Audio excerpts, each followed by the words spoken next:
சுவாமி ஐயப்பன் சபரிமலையில் மகர சங்கராந்தி அன்று ஏன் ஜோதி வடிவத்தில் காட்சி தராருன்னு தெரியுமா? ராஜசேகர மன்னர் சபரிமலையில் சுவாமி ஐயப்பனுக்கு 18 படிகளோட கோவில் கட்டி முடிச்சிடாரு. ஆனால் சுவாமி ஐயப்பனை எந்த வடிவத்தில் மூல விக்கிரகமாக பிரதிஷ்டை செய்கிறது அப்படின்னு அவருக்கு சந்தேகம் ஏற்படுது.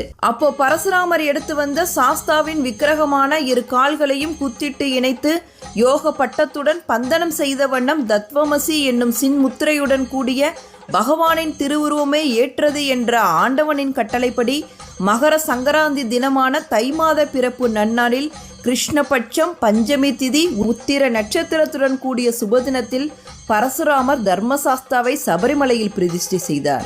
அன்றிலிருந்து தன் மூல விக்கிரகம் பிரதிஷ்டை செய்யப்பட்ட நாளான மகர சங்கராந்தி அன்று மகர ஜோதியாக சபரிமலையில பக்தர்களுக்கு அருள் பாலிக்கிறார்.